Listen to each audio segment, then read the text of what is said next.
Silver Society.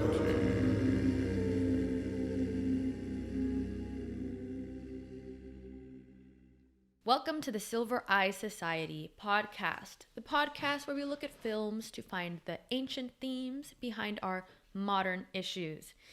This is our monthly AMA, where you send us questions and we sometimes answer them, sometimes just ponder them.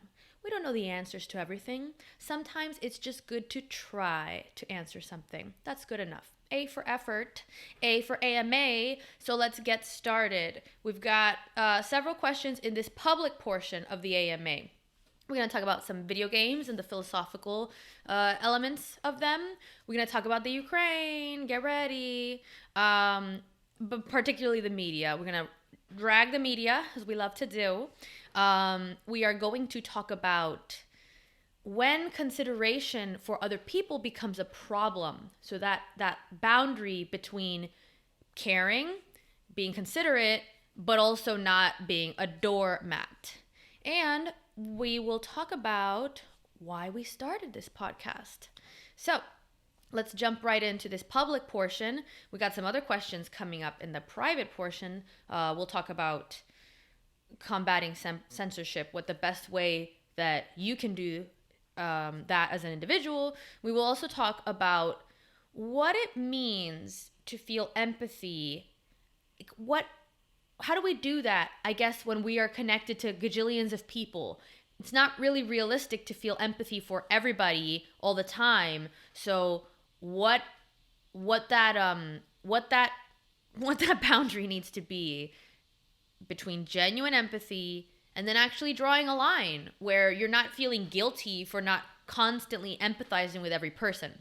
And we will talk about Nietzsche, as we love to do, specifically a question that describes Nietzsche as a problem thinker rather than a system thinker. And we'll get into some details on Nietzsche's approach to the world, to his thoughts, etc., etc. We'll save that for the patron-only portion. So if you're really wanting to get into some deep issues, become a Silver Eye Society member.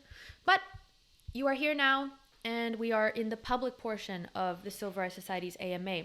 So let's start with the first question. Let's start with a technical matter, which is just some sort of hissing in the background. Sounds like is it the heat that you just turned on, which I told you not to turn on because it would cause a problem with the audio? Oh, it is that. Is that? Yeah. Well, so is that there's it? that. Okay, we'll just. I'll go ahead and handle the first question. Why don't you read the question? While you deal with that. Yeah, okay. So, no word of the podcast for the AMAs. Just so you know, big fans. I know you guys are big fans. You have to go to the regular episodes for that. The first question is, while the podcast focuses mainly on movies, do either of you have any video games that you think highlight philosophical ideas in a good way? And then there is a word here which my co-host has probably misspelled, but it basically means for example, I guess. Automata, Talos Principle, Deus Ex, Human Revolution. I suppose these are all video games. You sound like some pretty underground video games, rocking the Latin. Not exactly Call of Duty here. What a nerd. What a loser. He doesn't know any. How are we ever going to cover video games on the Silver Eye Society podcast if you're out here calling Deuce, whatever that one Deuce. Whatever that one is. Deuce. I lost the. Where's the document? Damn it. I lost the document. Got the documents. God damn it. This is oh right, but whatever. That's a very famous video game, okay? This is the second person. This is the second person that asks us about that game, because apparently it has like the idea of I believe it speaks about transhumanism and like the ethics of that. I can't remember, but we haven't played a lot of these cool new games. We're both this is embarrassing. We're both from the era of World of Warcraft. That's the game that both of us lost a lot of lifeblood into. But we can talk about confirm or deny. I'm not going to confirm or deny that. Implications of World of Warcraft. But I'm not going to confirm. Also, you're a fool. Automata. It's the name of the game. It's the whole thing is the game. So you're wrong. You're embarrassing. The Silver Eye Society, as usual. Anyway, let's talk about the main question though, because we haven't played any of these games, so we're in a problem already. Look, the last game that I think I played that I can remember playing. I played a lot of Skyrim. I really like Skyrim, though I don't know how much that fits into this question of discussing the philosophies, like different philosophical ideas. Because Skyrim, I wouldn't say there's any obvious philosophical narratives there that you can take out, though I think there are in the whole overarching story. I don't remember the story. I just like to run around in the game because it's like such a beautiful world, so I just kind of like run around and do side quests. I am that person. I am that one that just does all the side quests and never does the actual story. But it's like Salomé side quest Sibonex, am I right? That's funny, kind of. Yeah. Do you hear this now? So, yeah, it's exactly boy. before we began recording what I told you not to do, which was please don't turn the heating on because it's going to be loud. And then you said, it's that thing that's different. And I was like, okay. And I just gave up. So, I don't even this know is what why that is. I am a level 120 Warlock and you are a level 18 Retribution Paladin. That's what I would say about that. Don't insult me like that. Anyway, the last game that I remember playing being like, oh, wow, this is super philosophical and interesting was Limbo. It's a bit older. It's a really interesting game because it's the way it's played. It's like, it's all, I know there's correct words for this. I don't remember, but it's all like this kind of like flat, where you go like this. It's like, it harkens back to older games in that style where you're playing. A side scroller. Yeah, I knew it, but I didn't say it. I didn't want to show that I'm too much of a nerd right away. So, side scroller, whatever. But it's a really interesting game because it's so dark. And it's literally like a silhouette is most of the imagery. But I think one of the things that game made me think about, and I also didn't play the whole game through because I am also that person that doesn't finish games ever. But it actually made me think more about solipsism in a way, which I don't think is the point of what the designers were probably trying to get at. But I think that the design of the game, the fact that you play as this like one small figure in this very dark, empty, universe where there's just like enemies that pop up, but mainly you're trying to get through places, like get out as, solve puzzles to get out.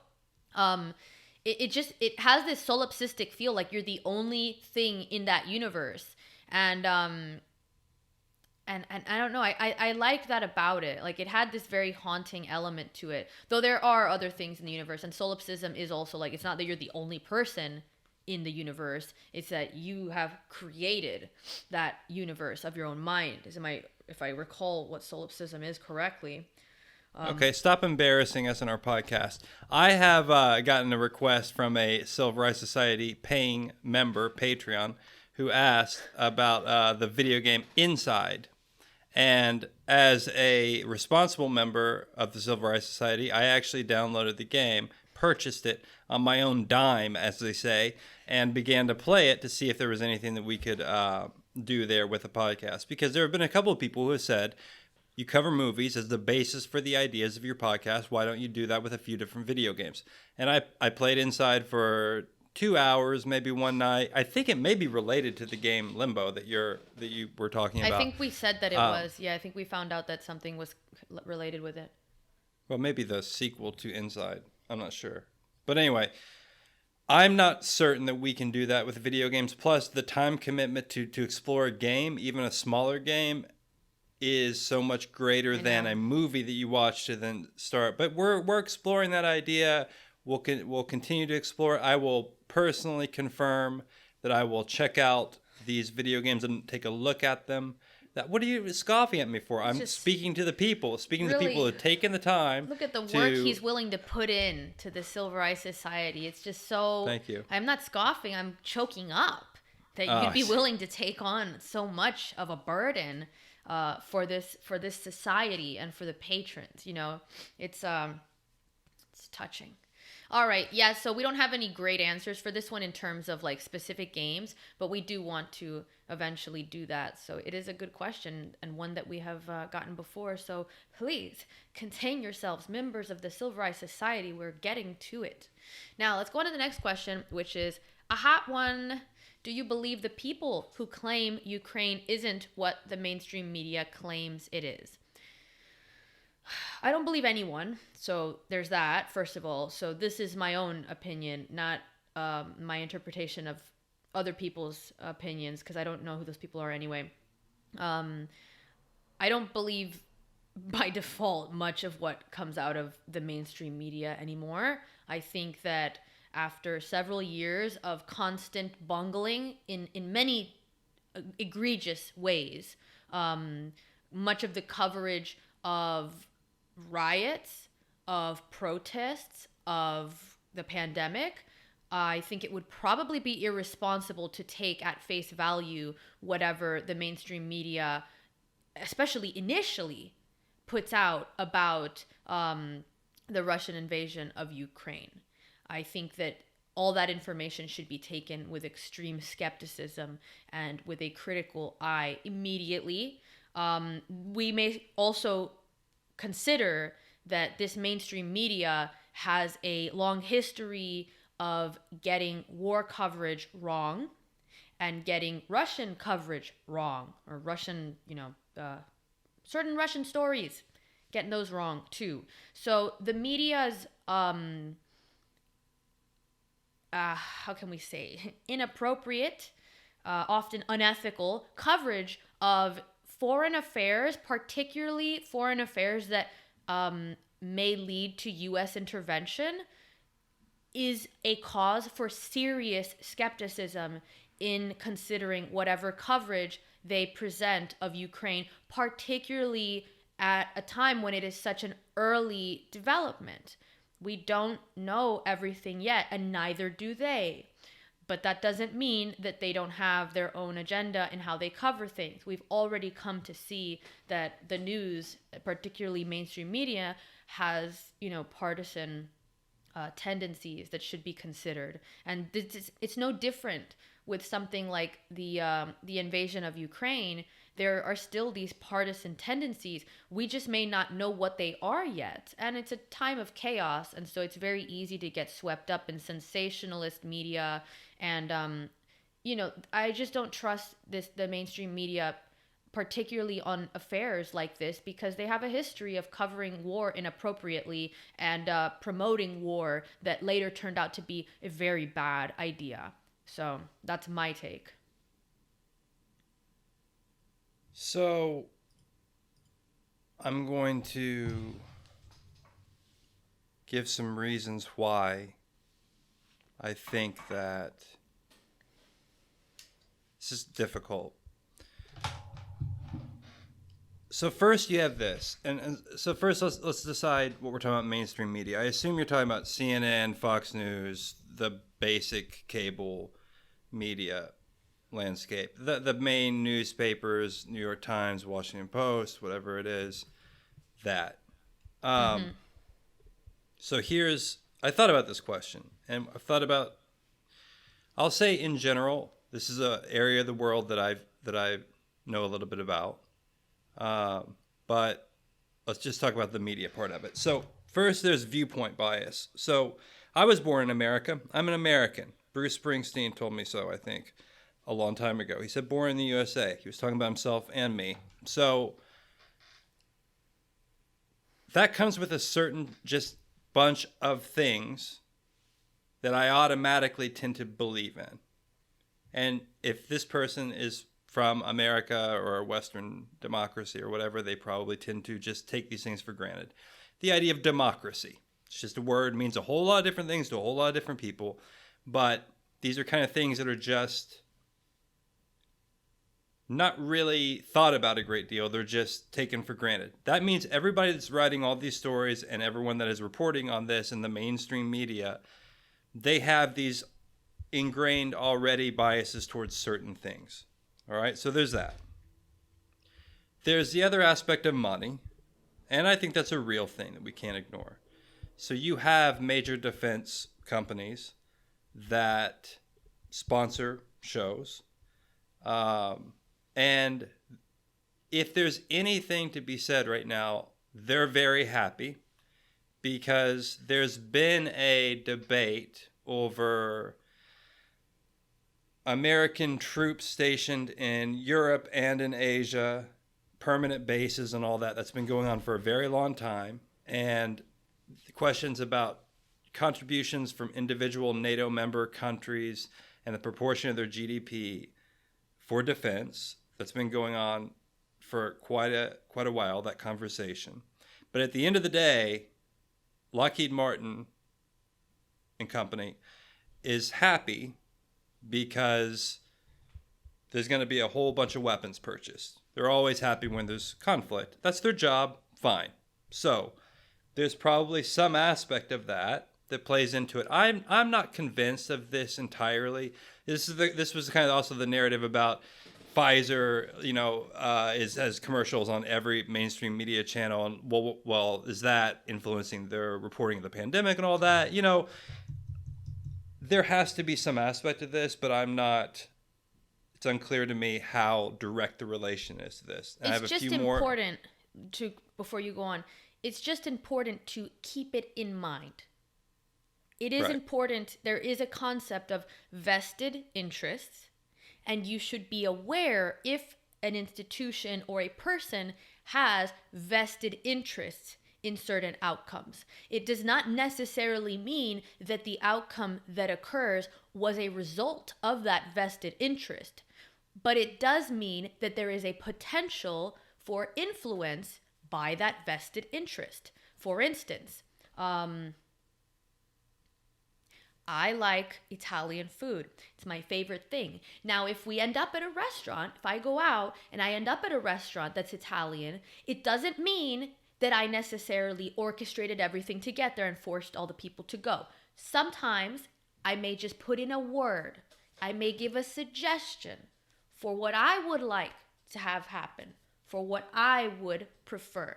Whether that is taken up by the rest of the people I'm going out to eat with, as long as I don't force them, it's still an organic choice, right? But I did have influence. I have a vested interest in going to the Italian restaurant.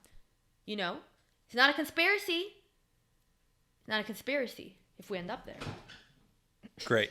So the other idea here, so we have viewpoint bias, we have the influence of money, and we have what I'm just calling audience bias. So each of these channels, Fox, CNN, whatever, they know what you want to hear. And that's going to shape how they cover things because they're simply not going to, they're not going to, and this gets so bad with these on other subjects besides the Ukraine and Russia, where, they'll set up, these stations do this. They find a person, so like Fox does this with the left. They'll find kind of a dummy on the left to put on their program to give their viewpoint, but they've fixed the game because, some of these people like Geraldo Rivera or something is on there sometimes. He's not a genius. They know that, and they're putting him on there to give his viewpoint from the other side, but they know he's an idiot, and so that shapes the whole thing. It's a straw man, like it's a literal straw man in a way. A bit. Geraldo the left, Rivera I assume, is made of straw. That's the conspiracy. So there's that, and there's just the fact that they know what you want. Now, I actually am going to come down to my conclusion of the most important aspect of all this and why you may wish to challenge or be skeptical of mainstream media's coverage of this incident and any incident really at all.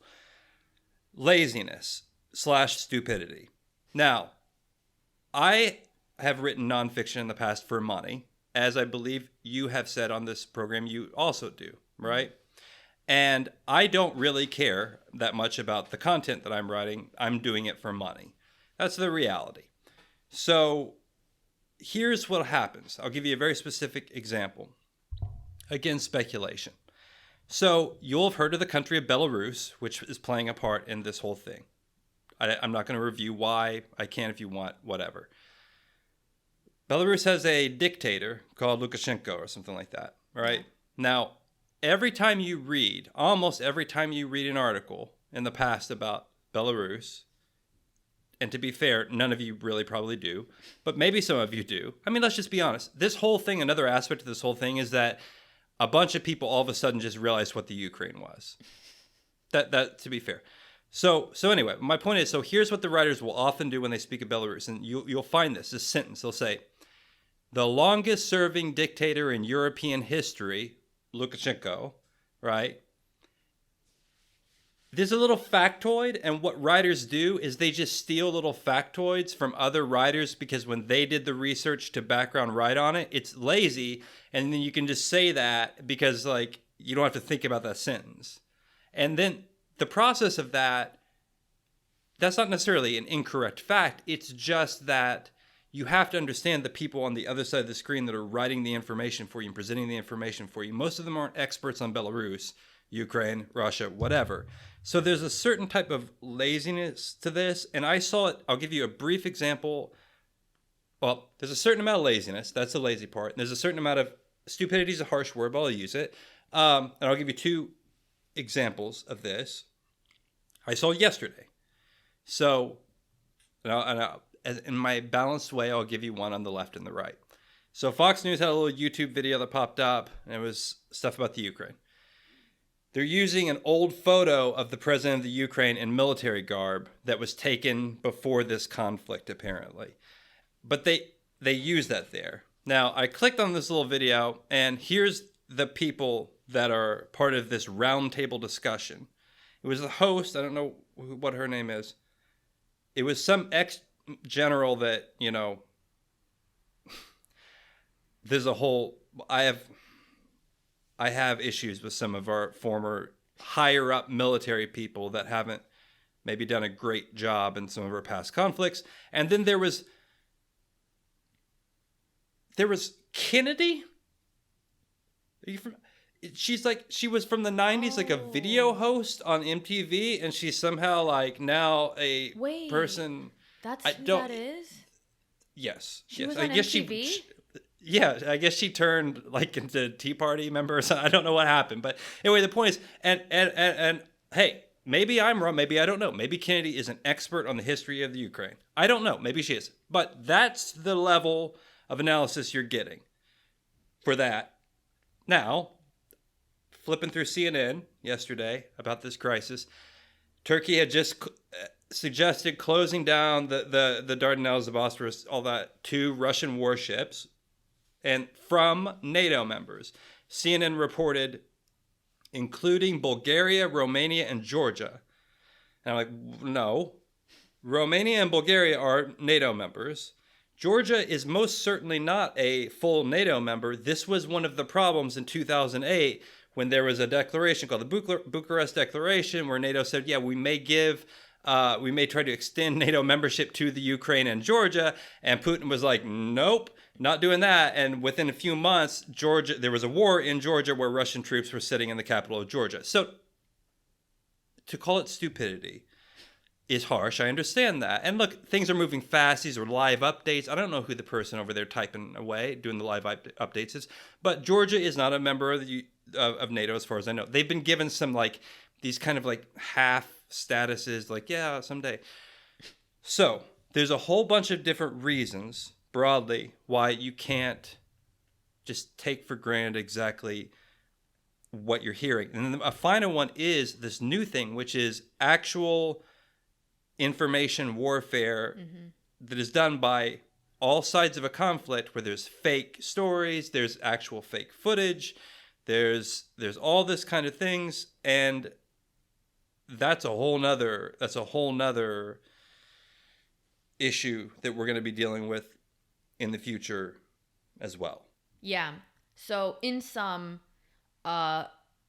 we both do not think that it is the most wise approach to take the coverage from mainstream media on Ukraine and Russia's invasion at face value. I think that's sensical. Like that's just the sensible approach. I mean, at this point, like if you just take the mainstream media's coverage at face value, like you're not watching this podcast. Like, you are not our demographic. So we don't need to worry about that question too much. So let's move on to the next question we got here. This is the most important question to me. I know you want to move on. I knew you would want to answer this one. Okay. At what point is consideration for others a problem? Is there a shard of meanness necessary in life and art? Why don't you go and take it since you're so eager? No, I actually didn't mean this question. I still meant the other question. Oh, the one Ukraine about Ukraine. Oh, and media coverage. But you want to say something more? You know, no. I guess the other thing I want to say is that like this area is a very complicated area and requires a lot of understanding of the history of that area to understand anything of what's going on. Yeah. And that, to be fair, you can't expect every reporter or talking head or whoever on CNN, Fox, whatever it is, to know that kind of stuff. Yeah. So what they're gonna bring an expert in is what they're gonna do. But what you have to understand is experts work for think tanks, and think tanks have policy platforms. They have outcomes they want to see. They have assumptions that literal they believe agendas. in. Right, which is not wrong. That's fine. That's what they have to do, of course. Or otherwise they'd just be sitting there, no one knows anything, we don't know. But you have to then understand what that expert's viewpoint is and where they're coming from and all this. And to be fair, and here's the problem where there's a problem. You're not going to get the opinion on this particular matter. You're generally not going to get the opinion of people that would say have an outlook from the Russian point of view. You're really not going to get an opinion from people that have the Ukrainian point of view in terms of them actually being Ukrainians. You don't hear a lot of actual Ukrainian or Russian voices on this. What you hear is a bunch of Westerners who have studied and get paid for think tanks to talk about that. A lot of which, by the way, and this is something, again, is personal to me because this was a whole thing, whatever, but their viewpoint still of all of this is like from 1991 and the fall of the Soviet Union, because they were like graduate students when they went over there at the fall of the Soviet Union. It was like, oh, look, McDonald's, it's the new McDonald's in Moscow. Isn't this cool? And everybody was still in this mode of triumphal success of the West versus this region. And their picture of the world is colored by that. But anyway, again, this is something I could rant on about for quite a while, but I'll leave it and we can go on to the next question. We can possibly do something in the near future that you can speak more in detail about this because you actually know more about this. I don't, to add on a little bit to this, I haven't taken a stance on this because I'm not a dumbass that's going to start talking about some shit that I have no fucking idea about just because everybody else thinks that, some blanket moral statement is the thing they immediately have to do. Like, yeah, war is bad. Like, there's my statement. Like, it's, it's kind of silly. Like, there's this new element to dealing with these kind of world events that this feels a little bit unprecedented in a certain respect, because I think it may be, there's something I've been actually very hesitant to speak about this because I'm perceiving some really fucking weird vibes, man. Like, weird atmosphere here. Like, there's the very obvious things that are going on, right? Yeah, war bad. Okay. But then there's all these like little bit like under the surface, slightly under the surface things, right? Which is a lot of weird stuff of people somehow in their absolutely broken brains using the events in Ukraine to take it back to their own Western world issues and dunk on like the Freedom Convoy trunkers or anti-maskers. Like, the amount of, and I'm not talking about random people. I'm talking about people that like write for The Atlantic, write books, and like are generally fairly respected intellectuals. Snap at these events and immediately reach for the nearest like comfy enemy they have, whoever that may be, to like kind of lash out at them, as very much it looks like just an outpouring of emotion at their comfortable target, because they actually don't know much about what's going on. And Russia is a very uncomfortable, inhospitable target. You know, what are you going to do? Dunk on the Russians? Dunk on Putin online? No, all you have the vocabulary for is, and this is why anti-maskers, or this is why this. So, I mean, I'm seeing that, which is a really strange, kind of concerning dynamic, because it points to some larger issue that we are so tied into these weird cultural battles. They really are how we view the world. And when I say the world, I mean the world. Now I see that. But there's something even deeper that I can't even put my finger on yet. And it's something to do with what it means to have your whole country essentially being so online in this kind of like online, social media, connected digital village, and going through international battles like this kind of international dispute, this chaos in this collective, broken, dysfunctional sphere. Because there is this new element now, which is, why aren't you posting support for Ukraine? And a lot of, you know, also the classic things of like anybody that kind of hesitates, anybody that has something to say about like, hey, well, maybe there was some role with, you know, NATO's expansion. We should consider that could have been a factor in this. And like anyone that's kind of like not immediately towing the line of like, Russia is evil, this is an evil event from Putin and we have to do something, and, you know, oh, save Ukraine or whatever. Anyone that doesn't immediately kind of fall in line with that, you know, you get, oh, traitor, treason, this kind of stuff, like that kind of language that comes out, which is always concerning because that leads to dark places if you really take it far and if it gets into the right environment where those impulses can come out.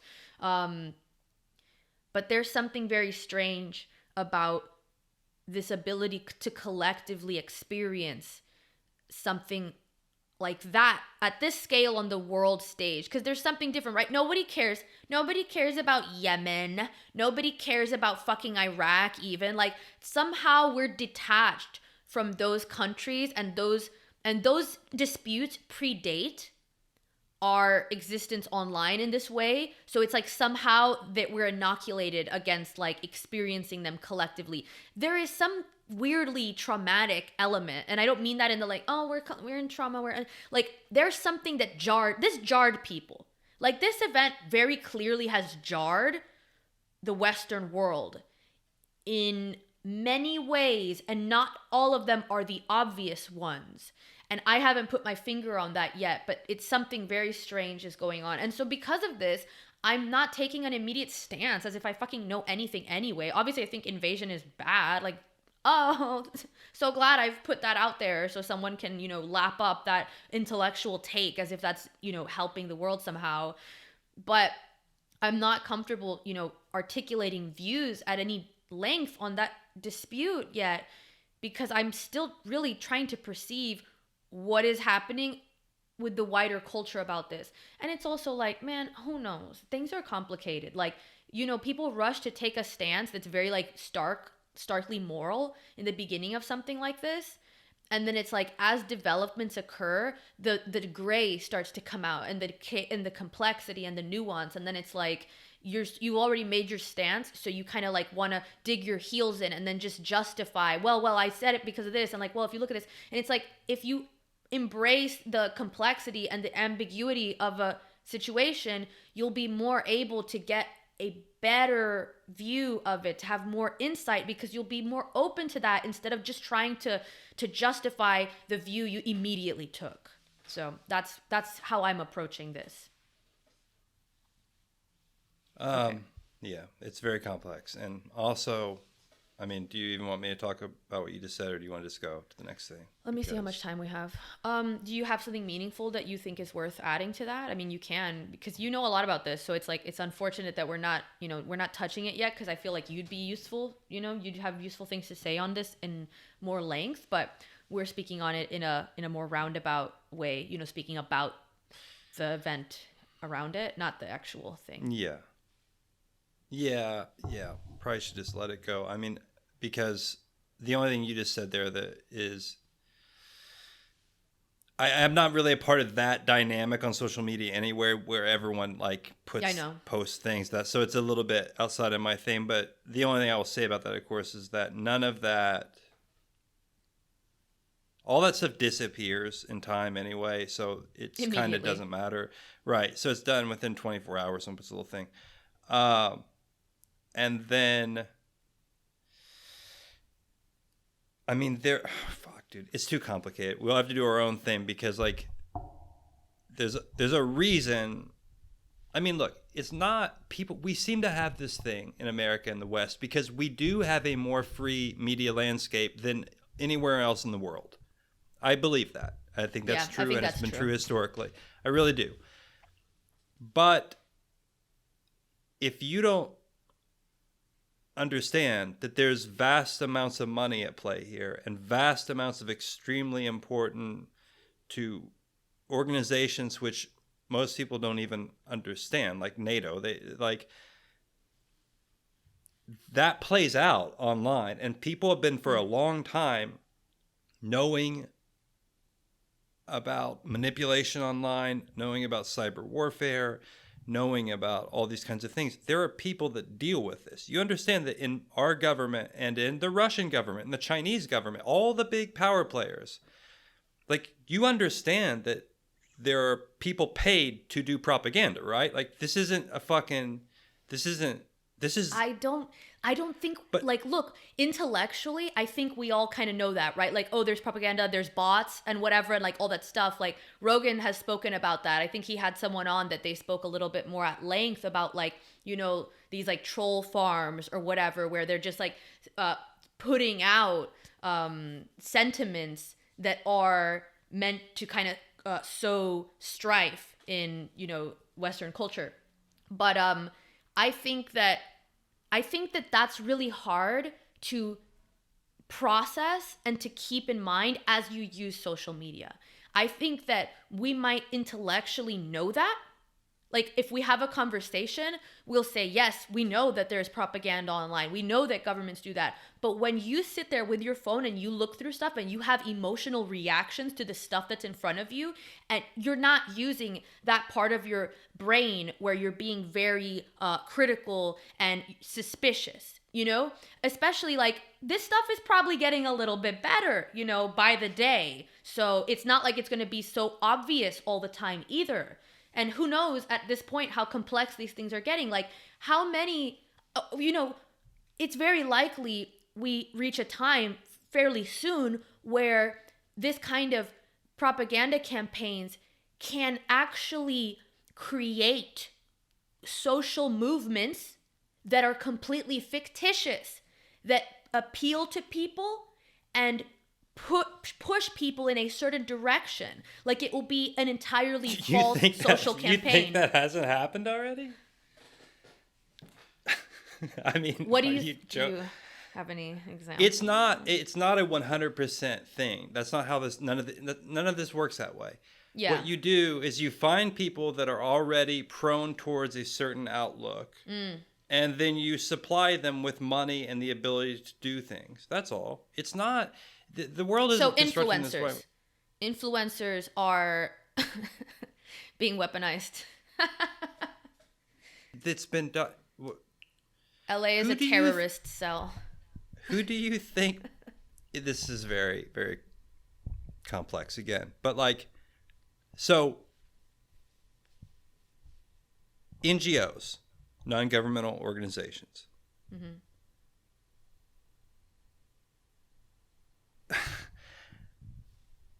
Where do you think they get their money? Like, and this isn't to say, look, this is where it gets into conspiracy and all this. It's not a conspiracy if you actually have read about intelligence and you understand how it works. What we did in America, we're getting real deep again. So, like, I'm like, feel like I don't know. So like after there were a lot of problems with our intelligence organizations in the 60s and 70s, and there were hearings and there was blowback and there was problem with the American population was upset, and there was a shift slowly into, instead of sending some like guns to Central America and supporting like somebody to shoot somebody, still do that too, but it's way easier, a kinder, gentler world order to take money, find people in places whose goals align with yours, and to fund those places. And this isn't complex, and you can go, this is the kind of stuff I actually don't really want to talk about too much. I'm like, all the other shit I'm not worried about, but like, you go look at USAID, like all these programs that start to come out, which are ways of putting money into the hands of people whose goals align with the national interests of our own country, which, by the way, I understand why we do this. I'm not even against it in a lot of ways. And sometimes many of the situations I'm for. Thank you. Just NSA, take note. But allow us to continue. But this is how this works. And you know what? Look, to be honest, I just feel sorry for everybody. Like, I really do. Like, honestly, a lot of this stuff people don't even need to know. Yeah. And it's not important. And like, it's not necessary. So, well, this is the problem with a hyper politicized culture, right? It's like people and also this like weird collective culture online where your lack of posting about something is visible, and you feel this like pressure to kind of participate in this dialogue, which it's not. It's like a mass monologue of people just all like speaking their slogans into the void. But it's where like, did the slogan originate? You need to like. That's a big one. You know, like does we it just happen kind of assume, organically? Yeah, or exactly. Does it? You know. And again, look, hey, propaganda can sometimes be true. That's the thing people don't understand about propaganda. They hear the word and they think that it means lies. It doesn't. It doesn't. Propaganda doesn't necessarily mean a lie. But, you know. It just means it's made for political, or, you know, it has a name and it's meant to sway. So yeah, and you're putting resources into trying to do that. Yeah, but here's the thing. It's like, yeah, there is this thing of people feeling like they need to participate in this discussion and like be political. And this is kind of like, we're hitting this weird part of our culture where it seems like pretty average people feel like they need to take a stance on the Russian invasion of Ukraine. And it's like, we're getting ridiculous. Like, this is getting ridiculous. It's okay for you to continue being normal and like being an accountant or, you know, illustrating children's books and not having an articulated stance on the dispute between Russia and Ukraine and NATO's involvement in that and like what the United States response should be. You know, like that, we're literally, are you going to do foreign policy? Like, are you going to, you know, like that is partially why people have governments, is because some of these things really are larger than the people and require legitimate expertise and need to be carried out on an international scale. So that's why you voted for people to do that for you. The problem is that when you have such distrust in your government, you can't feel that sense of security that your government is going to do the things that you feel it should do to do the right thing on the world stage and protect you at home. We don't have that trust anymore that our government can do anything functional. So I think people almost feel that need, as if they have to participate in all of these things because, well, who else is going to do it? You know, the government's incompetent. There's an element that's weird about that. And I think that there's two aspects of why this has become, these things you're noticing about this particular international conflict has become different. It's because it involves Russia, which is an actual nuclear power. Mm-hmm. There's this underlying anxiety amongst everybody of nuclear warfare. That this actually matters. So, yeah, it's not a war in, you know, Yemen or whatever. Right. And so this is something that, you know, plays into this kind of fear, real fear that then makes people want to participate somehow or do whatever. Mm-hmm. And so that's understandable and real to a degree. Mm-hmm. And then there's also the fact of where we're at right now, coming out of this weird 2 years of pandemic and a lot of stories and a lot of through lines that were now disappearing because of, so there's so many different angles on this. Like, in other words, I'm not disputing that, you know, this isn't important and really important story. It's also useful for people to turn the attention of people towards things when some of the other stories and narratives are becoming politically destructive and complex. That's not to say, again, this is where this conspiracy theory thing. It's not to say that someone started a war in the Ukraine in order to make people do that. Because you hear this sentence, wag the dog and all that. That's not how it works. That happened, but it's also useful to a lot of people to then, and if, here's the final thing I'll say, and I know I've gone too long, but like, do you really think you're in control of what you think? You wake up every day and look at the phone, and that's what tells you what to think about. It's not that it's telling you exactly what to think. If you're in Beijing, that's probably the case. They're just straight up telling you, here's what you better fucking believe. That's not how it works here. And this is just how humans work. You wake up and you look at headlines, and someone chose what the most important thing of the day to talk about was, and they may have chosen that completely logically and legitimately and correctly. But you're not in control of what you're going to think about throughout the day. Yeah. Do you think I had a choice for the last week to actually think about the Ukraine? Did you or any of the other dumbasses that are like putting little emojis online? You didn't have a choice. You understand that, right? Yeah, that's a good point, that there's a role to which our reaction to this thing is almost like I wonder, there's an underlying sense of like, can I get some control here? You know, because you have this thing foisted upon you, and maybe you don't consciously realize that, but I do think that when you're in such a reactive mode constantly, which the consumption of media at the rate that we have now does keep us in this like constant mode of reactivity. I have to fight that myself and try to find times where I'm allowing myself to organically have thoughts and to kind of genuinely let things come to me without having them foisted upon me, as happens when I open my phone and go through social media. And it's like, here's what you're going to think about. You know, like that is what that is. So our social dilemma episode that we did, I think the latter one touches on that a little bit, about how it influences the way you're even thinking, you know, because you're getting fed these things as opposed to kind of more consciously cultivating what you'll be taking in and then reacting to. But okay, let's move on to our next question. At what point is consideration for others a problem? Is there a shard of meanness necessary in life and art? So let's see. I think I'll go first with this one. Yeah, I'll refill my coffee. Go ahead. God, okay. I think consideration is a problem when it starts to make you unable to do what you need to do to be better. And I mean that genuinely, to be a better person. Not like, oh, you know, I wish I could rob this person because it would make me richer. My consideration for their desire not to be robbed is getting in the way. That's obviously not what we're talking about in terms of consideration for other people getting in the way of you becoming a better person. It's more like when you don't want to say something that's true or that's important to you because you don't want other people to be upset with you or to be upset generally.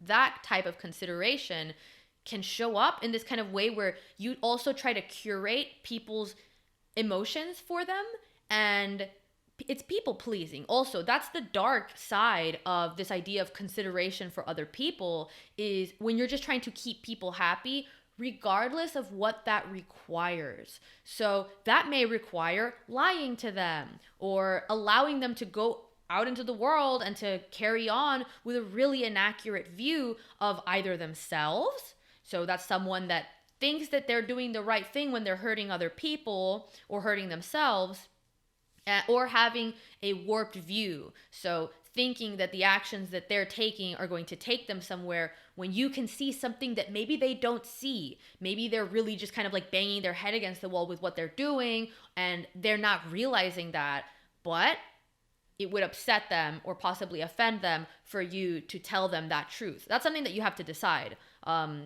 whether your friendship or whatever the relationship is can sustain that truth. But personally, I try to have relationships where people actually seek for me to tell them the truth.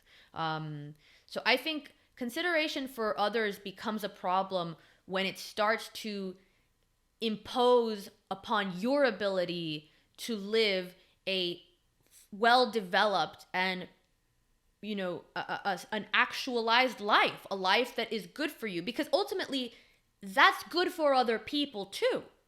So if you're doing the things that you need to do to become a better person, that helps other people. Other people benefit when you become better.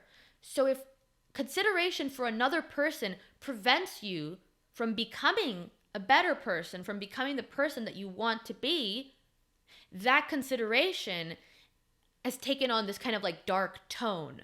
And that's where I draw the line. And there's a more political element to this too, because consideration for others becoming a problem could kind of be like the vaccine debate where, you should get the vaccine because it's considerate for others. This is kind of not even a realistic argument anymore because we know that the vaccine doesn't stop transmission. So, that's, it's not really a great argument, but I know people use that still, this idea, and maybe the more realistic argument would be like, okay, well, you won't go to the hospital. You won't overwhelm the hospitals, which is kind of also a problematic argument because we don't say that about people with unhealthy lifestyles that, oh, hey, you're so selfish for, being overweight or for smoking. You're going to end up in the hospital one day and tax the hospital. That's what the hospital is for. It's for sick people. So not for good sick people. It's for all sick people. So this idea, though, that consideration for others should overtake consideration for yourself is something that I see more of. This idea that you should be willing to sacrifice at such a higher level for the consideration of other people. Well, that becomes really tricky when it's politicized, and it starts to enter into the debate of politics, because a society that requires that much sacrifice of the individual for the good of the whole sets up a really dangerous dynamic that can be exploited for really dark purposes. So you kind of have to pick your poison. So what is it? Is it that we allow a more of a degree of freedom for the individual, sometimes at the expense of the whole? Or is it the reverse? Personally, I think that the West has flourished because we have allowed for the former to progress, which is the individual has more freedom to live their life as they choose, despite the fact that it may in some ways inconvenience or be uncomfortable to the whole. So there's that.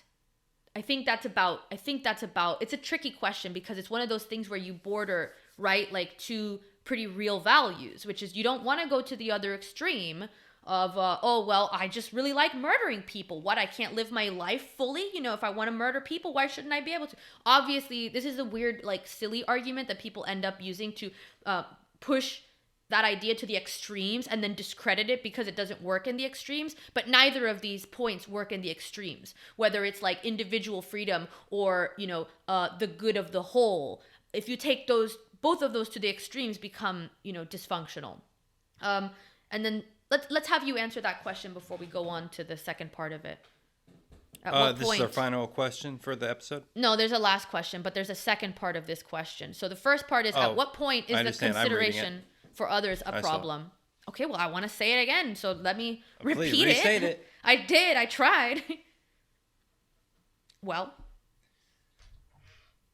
I don't.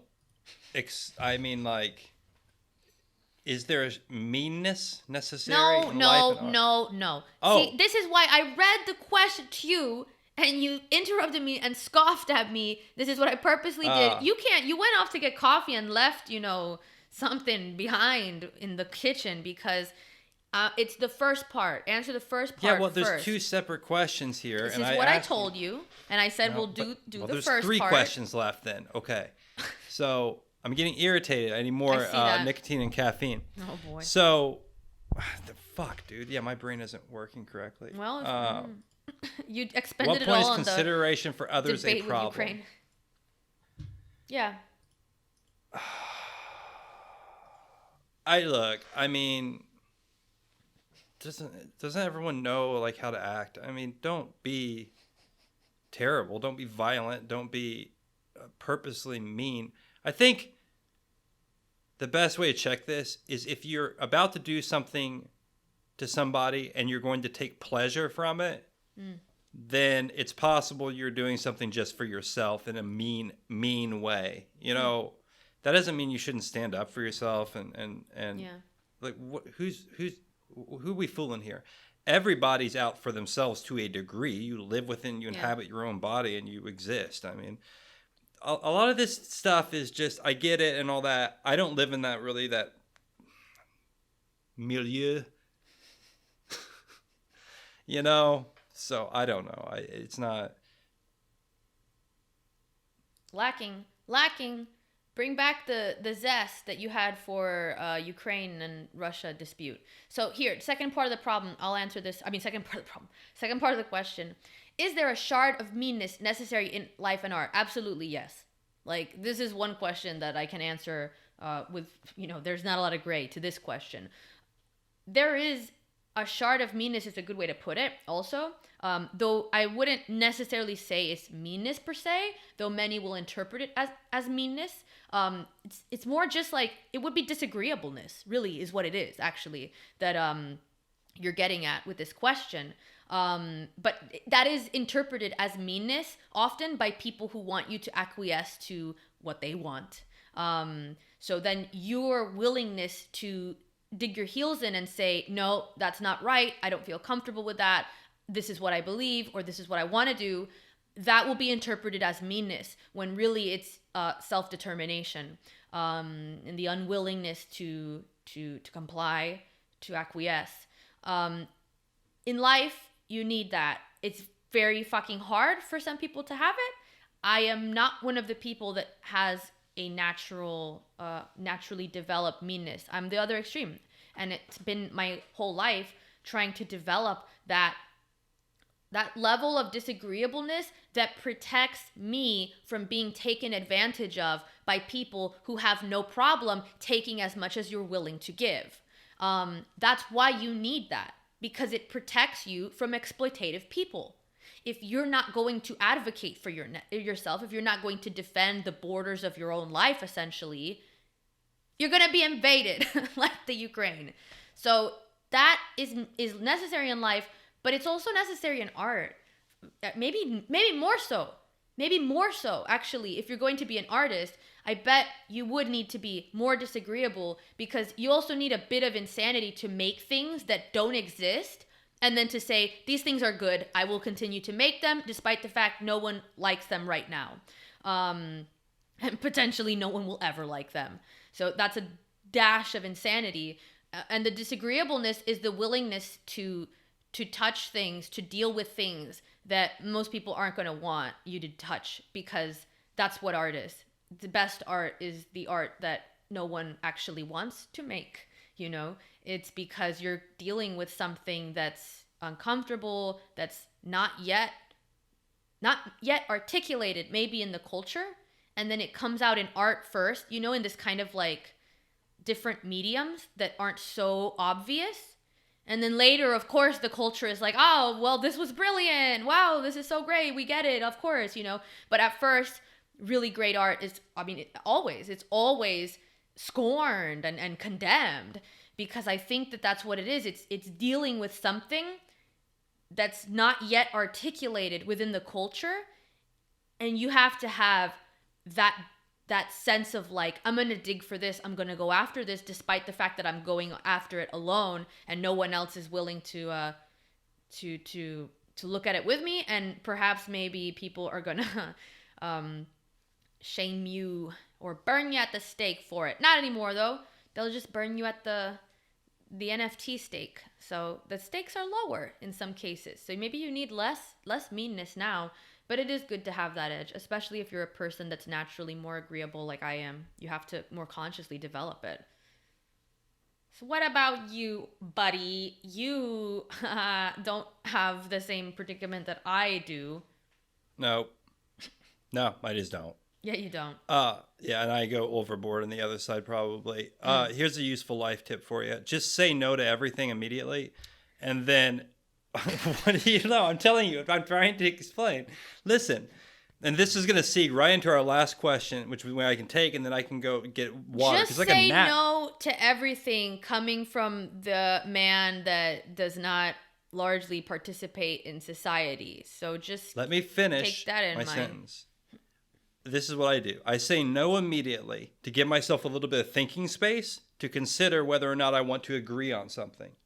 So people have this reaction, I think some people, not me, but other people do, where someone tells them something, suggests something to them, and they just immediately like, yeah, I'll do that, or whatever. Some people just have a propensity to agree to whatever is said to them, and that's fine. That's just their psychological makeup. I'm trying to tell people like that, here's a useful thing, which is don't immediately say yes to everything. At least if you don't say no, just wait a second. Because what ends up happening to fools like this is that they say yes to everything, and then they actually create more strife because they don't go through with what they say yes to. Because they didn't really mean it. What they meant was, I would just want to agree with anything anyone says who talks to me. And that makes you look like someone who doesn't actually do what they say, which degrades you as a person in the eyes of everyone that knows you. So what I'm trying to say is, just simply be careful how quickly you agree to things.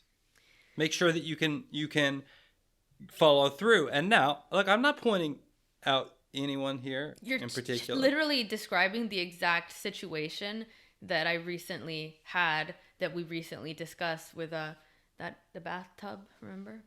Yeah. Well, so this is a problem with a lot of people. And, yeah, that's exactly is there a what gender happened to element to it? Perhaps. That's not for me to say. I'm not a psychologist, and I'm not a expert on that. To be honest, there's a lot of men do the same thing.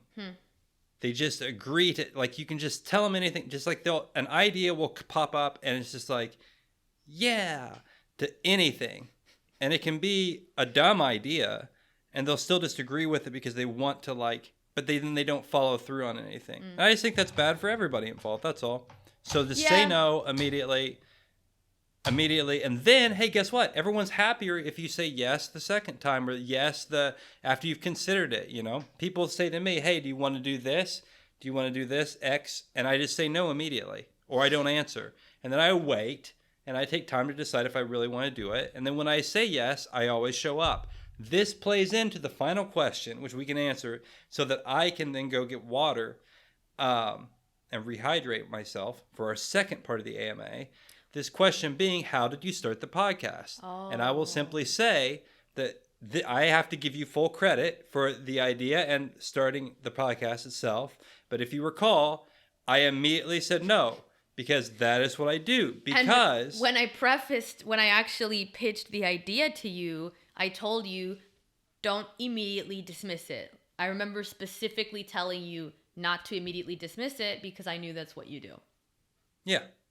And that to is give myself time to think if it's going to be a thing. And remember, when I agreed to it finally, I said, this is going to be at a minimum 2 years of doing this before I even know if it's worthwhile. Mm-hmm. And that's, we're past year, well, we're moving along. And so that doesn't really answer the question, though, because it's what made you start the podcast. And you're saying basically, I wasn't made to start the podcast. That's your answer. Well, no, you brought up good points, which was, hey, this is the world we live in now, a world of where people do podcasts and they talk and they go out there. And you said, look, you write, you do paintings, you do all this other stuff, like, but no one that ever even knows who you are because you never actually talk. You're never online. You don't like social media and all that. And I had to, listen to that and assess that and say that is true. So then I decided to do it. And also it sounded like a good idea, and you had a good idea, and the reason... So the thing is, like, if you told me a bad idea, I would be like, no, that's stupid. I don't want to do that. Mm-hmm. Here's why it's stupid. Yeah. Well, I started the podcast. My idea to start it actually came from partially from watching Jordan Peterson do his like analysis of movies. Like he'll use certain scenes in like Pinocchio or The Lion King and whatever, and discuss certain like an archetypal pattern or how something plays out, like some psychological mechanism plays out. And I thought that was so interesting to see that, because it was different from the art criticism that you normally see, which can kind of be a little annoying, where there's like things that are read into a movie scene that's really not like maybe not justifiable, but you can just do it because sure, you can. If you can make the argument, you can make the argument. What I liked more about the approach that we take is we're using film as a way to kind of offer examples that people can then watch play out of the ideas we talk about. So we'll talk about things like Nietzsche's idea of resentment and the Übermensch type of idea, like setting your own morality, or we'll talk about existentialism, or we'll talk about Thoreau and the idea of what was it that he spoke about in that episode? Emerson, isn't that what Emerson, yeah, it was self-reliance, Emerson. And that idea of kind of being like a self-contained person, an independent person against, kind of more like mob culture. And then we can tie it to movies where you can watch those ideas be acted out, literally, like play out in the realm of fiction. And so I think that's such a powerful way to discuss ideas, because you're getting both that, like, it's like when someone tells you a story about something that actually happened, but since we don't know you, we can't be like, so Fred did that thing and like that's why that happens and you can't do that. We don't have things in common, but we do have art in common. Like we can actually kind of talk about these things as if they're a common experience to us, and then use that to go deeper with ideas to make them more real, as opposed to just like kind of these intellectual facts that you have. So it's also just fun. It's fun to like watch movies as a job, It's like I like that, and it's fun to think about these ideas, and then it's really great to be able to talk them out in this format. And it's really cool to be able to connect with people that are interested in that. That's been so crazy. Like it really blows my mind that people get it. Like they get what we're doing and they're interested in that and they pay for it, like, that's amazing. So that is why I started the podcast initially. And that is the end of this AMA. So that's a good one. This is the first part of our, February's AMA. So now we're going to get some coffee. Recorded March 1st, the night of March 1st. And again, part of my podcast theory is to be honest with the people. I always do it. Yeah, to air our dirty laundry. You like my dirty laundry, I guess. I want people to know that we're human beings. We're trying the best we can. We're a little behind on the AMA. We're basically a month behind. Save the best for last. So thank you for these great questions. We got some other great questions coming up about trying not to care for everybody, like, that boundary of empathy, best way to combat censorship. We're going to talk a lot about Nietzsche in the next one. So if you join the Silver Eye Society patron, to just $2 a month, and you get all the AMAs, the full public version and also the private version, and your questions get priorities. And you get to support us. You get to help us live the dream of talking about art and working through these ideas together. Very fun. So subscribe, follow, all of the verbs that you should do for our podcast, and see you in the patrons only portion of this month's AMA.